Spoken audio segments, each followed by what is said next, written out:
But this actually goes for everyone. Like, if you want to grow, you need to put yourself in experiences where you will be humbled the fuck up. Like, you need to go into experiences where you will have ego deaths, okay? Because your current reality is manifested based on your current identity, which is based on your belief systems, which is based on your ego. And so if you want to grow, you gotta fucking crush your ego. And when you crush your ego and you have ego deaths, that's when you connect more to soul, more to source, more to God, more to divine energy, because we are so much more than just an ego. But many people are blinded by their ego, because the ego is the thing that creates the illusions of separation. People who put themselves in situations where they have ego deaths are the people that grow faster, are the people that heal faster, are the people that achieve success faster, because they know that they don't know everything, and they know that admitting that they don't know and that they need help and that they need support and that they need to like go outside their comfort zone is what helps them to grow faster. They hire coaches, they move countries, they travel, they invest money even when it seems like irrational to invest. They work with therapists. They do the fucking inner work because they know that the limitations of the mind are an illusion. The limitations of the ego are an illusion that is keeping them stuck at their current level. And in order to up level and raise the bar and achieve more success, you have to go beyond that. But also, ego deaths are fucking scary. That's why it's ego death, because it's literally a death of your identity and this part of you that we have, or this part of us that we have based so much of our like trust in. Like, babe, your ego is nothing compared to your soul. Like, your ego is like this and your soul is like so much in comparison. And so that's why it's fucking scary, because we've based so much of our trust and identity in something that's actually literally only like 1% of like who we are, right?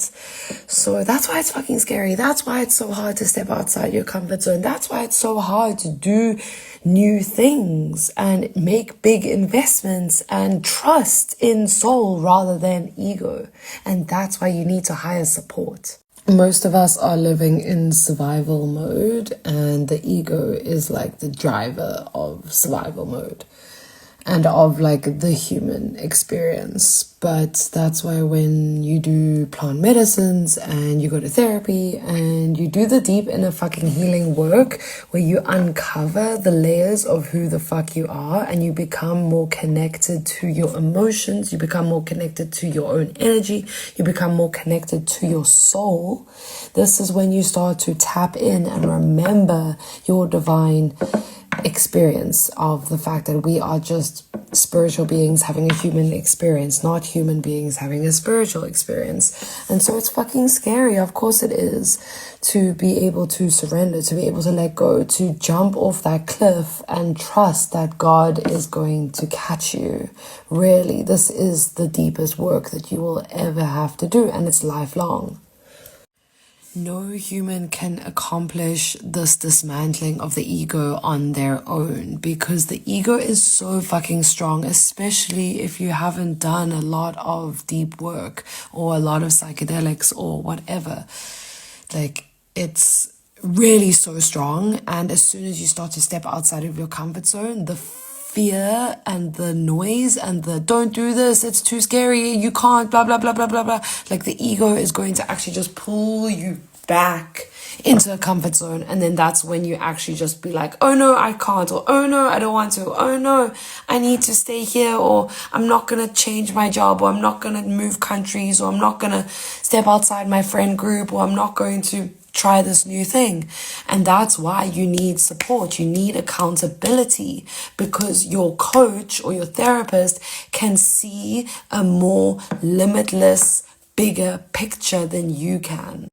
So, from a neuroscience perspective, we are talking about neuroplasticity, which is the brain's ability to change, specifically when it comes to thought patterns and pattern recognition. Because the thing is, the brain's job is to confirm its own truth, which means that if you tell yourself, I can't do this, your brain will look for all the reasons as to why you cannot and validate its own belief systems, okay? And this is why, like, we are so stuck and kept in the same place by our belief systems, because the ego and the brain are addicted to patterns.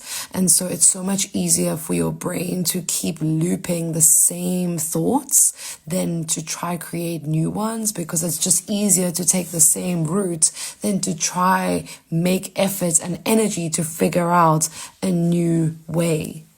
I'm going to share with you one last secret. The fastest way to change the mind is through the body, because 80% of the signals are going from body to brain, whereas only 20% of the signals are going from brain to body. And so modern psychology's approach of a top-down approach is completely inaccurate, whereas the fastest way to heal is through a bottom-up approach. And so pharmaceutical drugs that only affect your brain chemistry and your mind are not actually effective, because it's the state of the body and the nervous system and the emotions that determines the health and wellness of the mind.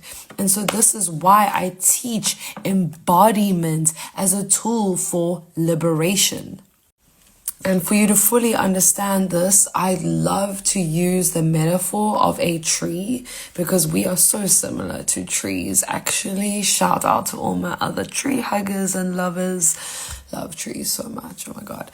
I could literally talk about how much I love trees like all fucking day. But anyway, when you want to nourish and support a tree in its growth, you need to nourish, water its roots and the soil and the environment in which it grows, because the tree gets its strength from its roots. The tree absorbs the nutrients from its roots.